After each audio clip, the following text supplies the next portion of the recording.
Bonsoir. Today, we are speaking about Cousin Bette by Honoré de Balzac. I'm going to do something a little bit unusual today, is that I'm going to give a detailed list of the characters. And I'm going to do that because I struggled with the first 100 pages because it felt like there were quite a large number of characters to keep in mind. On occasion, some of them were a bit difficult to distinguish. So if you're a fan of the book and you just want to hear my opinion, you could skip ahead. If you've not read the book, I'm going to do an extended list of the characters just so that it's easier for you to read. When you pick it up, you can say, oh, all right, that's this one and that's this one. All right, so let's get started with that. To begin with, there are two central male characters, Monsieur Crevel and Monsieur Hulot. I start with these two because I had the hardest time keeping these two separate in the beginning. They are both 50 years old. They are both infatuated with very young mistresses, interested in the same thing, having young women and giving them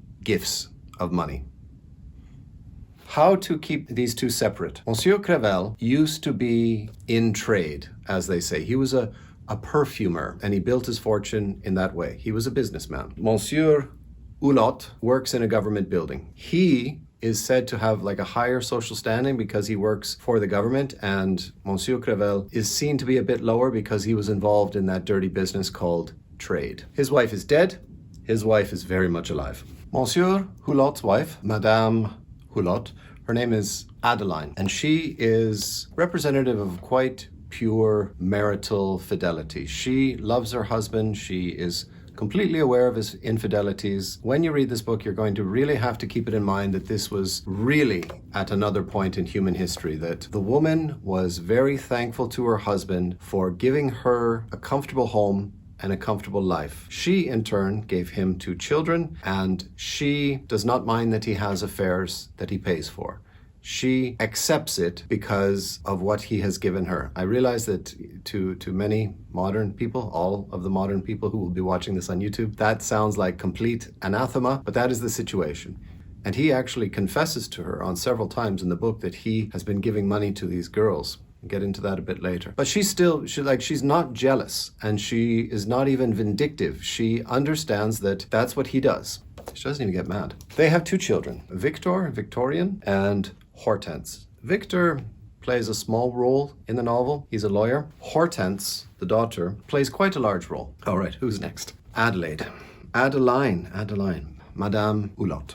Adeline, her father and his brothers, her uncles. One of her uncles has a daughter named Bette, or Lisbeth sometimes. So Adeline and Cousin Bette are cousins. And Cousin Bette is one of the vilest, most repellent creatures in literature. And we learn this very quickly, that Cousin Bette has very bad feelings about her cousin Adeline because she's jealous of her beauty. And that's mostly it. When Monsieur Hulot marries Adeline, this family is really from the countryside. And it's not explained, but he discovers her, marries her, brings her to Paris, and she's envious of that her more beautiful cousin has been taken away from the rustic life of the countryside, married to a wealthy man, and given a comfortable life. So Cousin Bette is filled from the beginning with jealousy of her cousin's beauty and new social position and wealth. Monsieur Hulot has an older brother who's quite a military man, and he's deaf from all of the military campaigns that he's been in. He plays a very small but important role towards the end of the novel. I forget what his name is. His name is also Hulot, but he's always described by his military title, so you can keep him straight in that way. Anyone else? Monsieur Crevel has a daughter. By the way, his wife is dead. His daughter is married to his son. That these 2 men are actually brothers-in-law. Brothers-in-law. Okay, did you get all that? Now, if you're having trouble like I was discerning between Monsieur Crevel and Monsieur Hulot, whenever I saw Crevel, I always, in my mind, thought credible, because Monsieur Crevel does a better job of managing his money than Monsieur Hulot. Monsieur Hulot is very wasteful of his money. And now, I think that you've got these characters. I can tell you about the plot. And I'm going to tell you about 150 pages of the plot of a 440-page novel. So I'm not going to give you too much. The novel begins rather strangely. Monsieur Crevel, credible, goes to visit Monsieur Hulot's wife, Adeline, who is a saint, and he informs her directly that I will give you money to become my lover. Tells her that I want to make you my prostitute. Not in those words, because that's, too vulgar for 1830 for sure. But that's his intention, that I want to make you my prostitute because of what your husband has done to me. Now, what has Monsieur Hulot done? Well, Monsieur Creval had a mistress, a 15-year-old girl who was an actress or a singer. It is explained in the way that this 15-year-old girl had talent to be either a dancer or a singer or an actress, and that it was common for a wealthy older man to support her financially for her sexual favors. And that in fact, this was not uncommon or really, frowned upon, because she needs a patron to help her in her artistic pursuits, and that if she does not have a wealthy patron to assist her, she would probably end up being a prostitute or a housemaid, but more likely a prostitute anyway. My impression of these young artistic women, girls, is that being a dancer or a singer or an actress, 50% of that job seemed to be prostitution funding your creative endeavors. And if you were successful and you were talented and you became a great dancer and you became a great singer, you would in turn start making your own money, and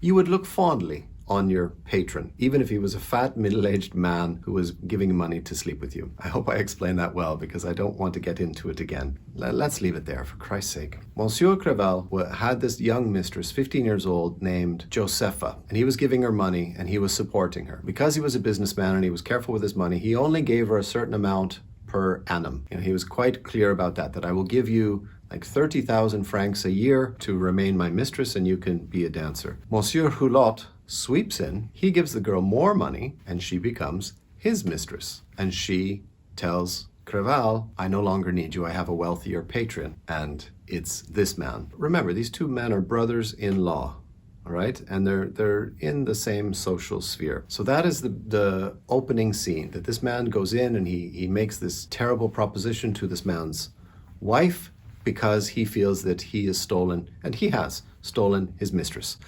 Whew.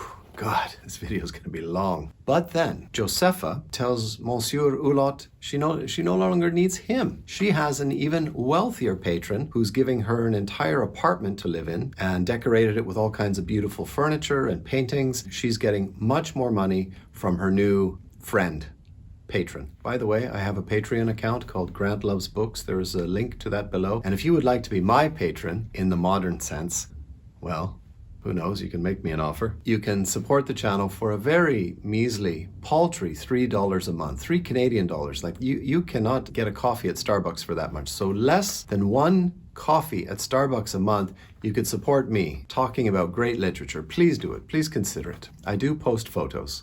Not like that. So, Josepha, she has thrown them both over, and she has a new patron, and she's pretty much gone, but she comes back later. The real dilemma in the story, the first real dilemma, is that Monsieur Hulot was living well beyond his means, and he was giving his young mistress way too much money, and it was bringing him and his family close to bankruptcy. Like, he was giving her a lot, desperately hurting the bank account. Was it just because he wanted to keep her away from the other man? Well, yes, he wanted to keep this young girl. He was infatuated. Monsieur Hulot falls in love and he loses all of his sense. He really does. Like, when he falls in love, his sensibility is just completely gone, and his money, like pouring out money on these girls. Monsieur Hulot is going to travel to meet Cousin Bette, and Cousin Bette lives in a very dingy, rundown apartment because she has very little money. She spends all of her time sewing these epaulettes, those tassel-y things that you have on the shoulder.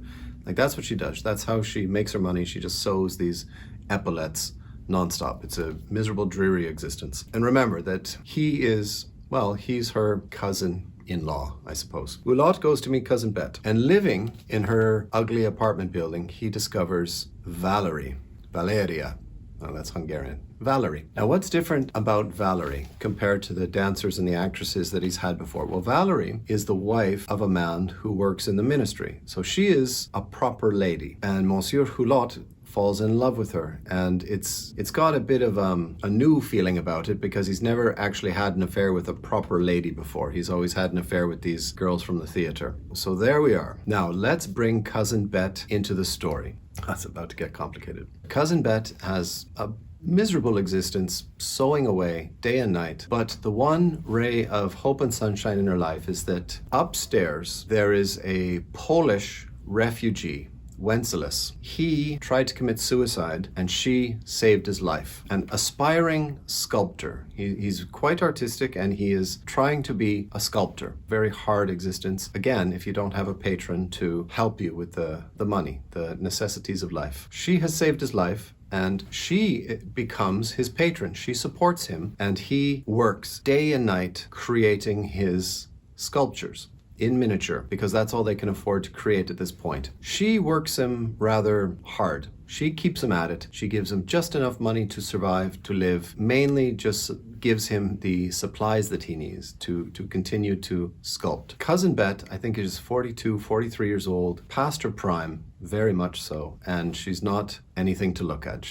I don't think she's described as ugly, but she's never described as something nice to look at. And she has aspirations for their relationship. She feels that if she supports him, he becomes a sculptor, that he will reward her with marriage. But she's very calculating. She will only marry him if he ends up being a successful sculptor. If he doesn't, she will just keep him in like working in servitude for the rest of his days, it seems. At the beginning of the novel, Cousin Bette and Hortense, remember that's the daughter of Monsieur Hulot, Hortense Hulot. Monsieur Crevel comes over to make this indecent proposal to Madame Hulot, and he says, girls, go out into the garden. And so Bette and Hortense go out in the garden. Hortense likes to play with Cousin Bette because she's ugly and a spinster, and says, oh, do you have a sweetheart? And Cousin Bette is always she knows that they're making fun of her, but she doesn't want to be abused too much. So she says, oh, I have a friend, I have a beau. And Hortense is always trying to get the information out of her. Oh, what's his name? What does he do? Tell me a little bit about him. And because Cousin Bette, she feels this is antagonistic, that Hortense is making fun of her, like she doesn't actually believe she has a beau. So she gives a little bit too much away, gets carried away and says, oh, you would really be doing me a huge favor if you could take your father to this art store and have him buy this small sculpture by my man friend. And Hortense is intrigued, like, oh, Cousin Bette seems to actually, we all thought she was just joking. We thought it was like her little, oh, I have a boyfriend, haha. But she does. She apparently really does have a man friend. So Hortense goes to the art store, sees the sculpture, sees that it's remarkably the work of talent. This is something she wants to have. And she meets the Polish sculptor, Wenceslas. They instantly fall in love. Love at first sight, these two characters. Monsieur Hulot buys the sculpture for a lot of money, and he's happy to support this young sculptor. And this gives him a bit of money and a bit of freedom, and he feels that he can start to escape from Cousin Bette because she's really been keeping him tightly in her clutches. He starts to meet Hortense, and they are in love. And they plan to get married very, very quickly. And they want to do this secretly because they know that this is really doing the dirty to Cousin Bette. Like, they know they're doing wrong. They know she was in love with him. He knows she was in love with him. But this is love. And Hortense is really a proper society woman, whereas Cousin Bette is a spinster in an ugly apartment. Hortense and Wenceslas, the Polish sculptor, get married. Cousin Bette is consumed with bitter animosity, and she pledges her dire revenge upon the whole family, not just Hortense, not just Wenceslas, but the whole Hulot brood. She wants to get her revenge on all of them. How will she do this? Well, she has a very close acquaintanceship with the family. She is cousin to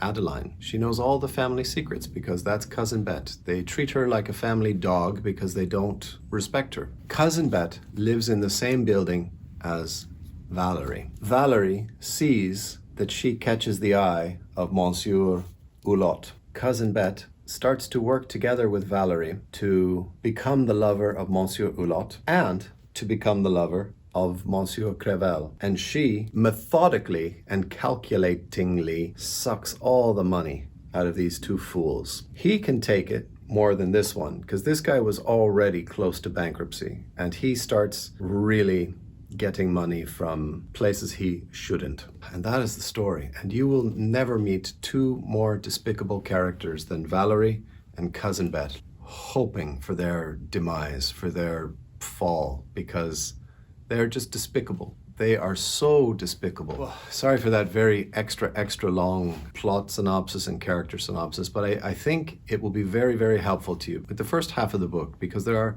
so many characters. Balzac really went deep into the description. Like, he always goes very strongly into the description, but all of the characters are given fully fleshed out backstories.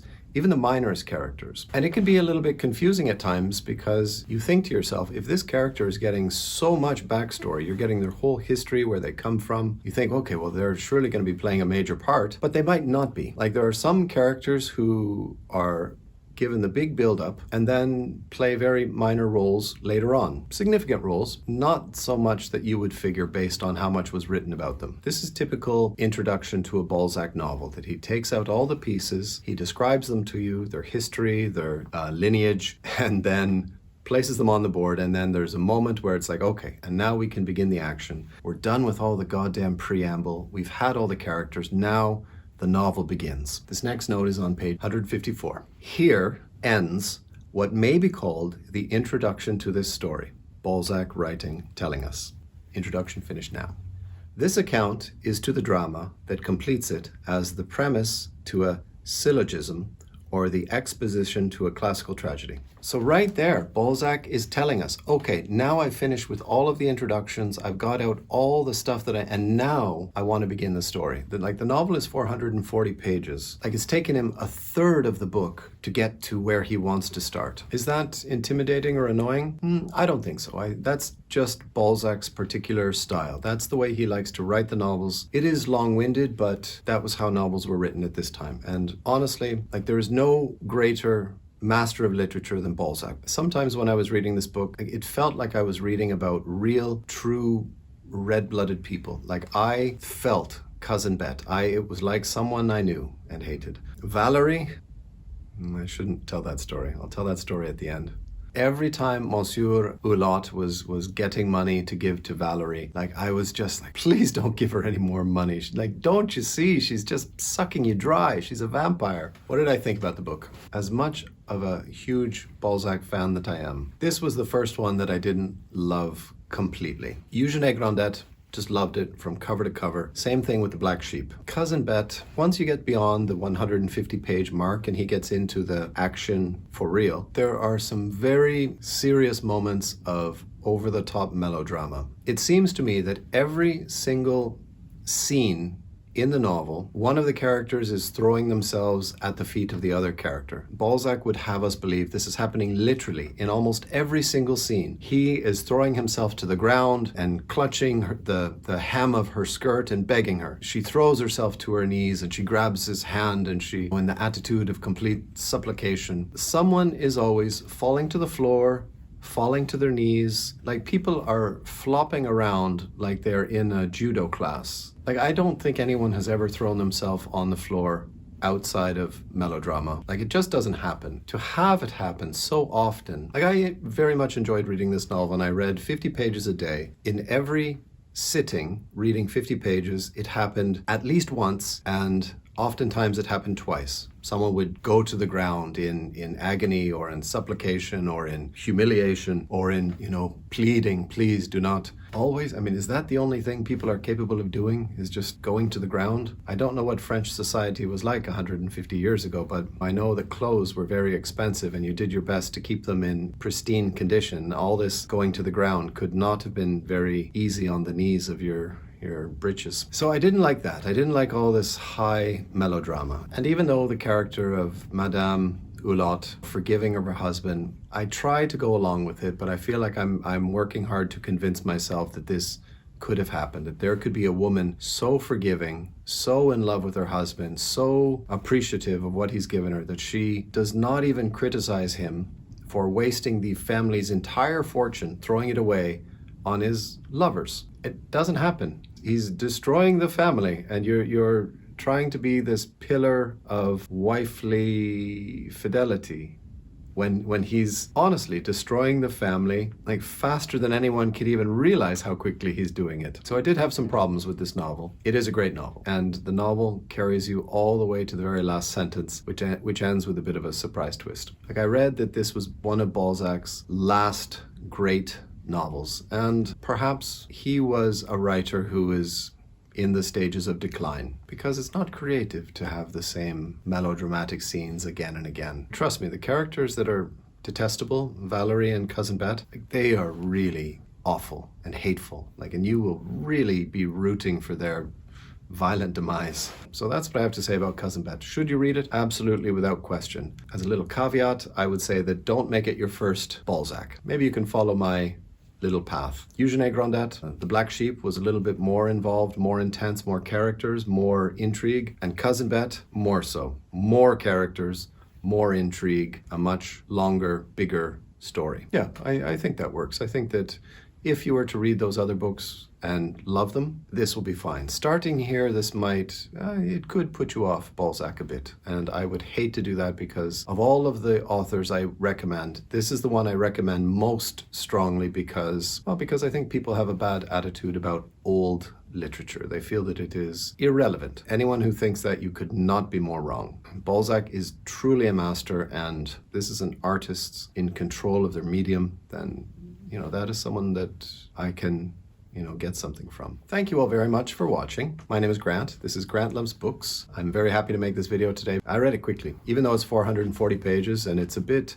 stuffy. I didn't mind reading it all. That's the old style. Anyway, that's all we have for today. I'm going to tell a little story, but thank you for watching. Have a great day. So when I was 22, I worked as a bartender in this pub restaurant.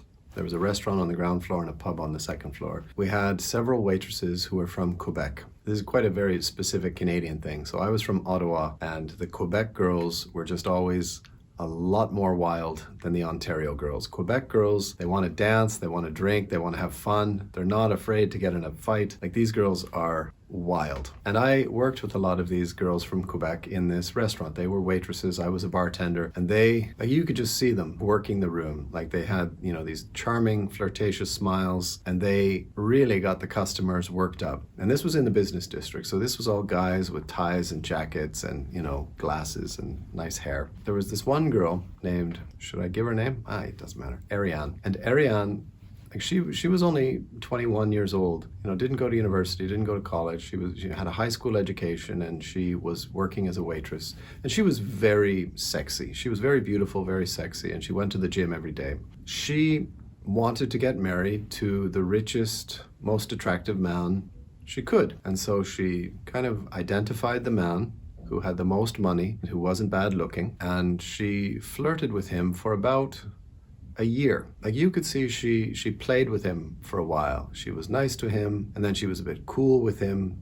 He would come in and he would ask if she was working. He would always come in and say, "Oh, can I sit in her section?" And sometimes she would say, "No, I'm sorry, I'm too busy today." Like, I watched her, as a bartender, sort of keeping my eye on all the action. I watched her play with this guy like he was a big fish, and she got him. They got married. Like, I'm not angry or bitter or even condemning. I just always wondered, watching this, seeing her ability to do this, a girl with a high school education getting a businessman who was in the thick of industry, where did she learn those skills to get this guy? Like, she knew all of the tricks. Like, I used to look at her in awe, like how did you learn this stuff? Like where, like, who taught you these skills to get married to a rich guy? It's not something you can really practice on a frequent basis. You can hopefully only have to do it one time. And she did it. And I can see on Facebook, they're still married. They've got 2 grown-up children. They both have the most hideous smiles. They have these enormous Jack Nicholson Joker smiles. I'm trying with all of my might to stretch my teeth. And they're probably very much in love. But it began with her very intricate manipulations. Just curious where these girls, they learn their tricks. Oh well, maybe there's a special hidden school that I don't know about. Probably. All right, thanks for watching. Oh man, I shouldn't say that, but that's a true story.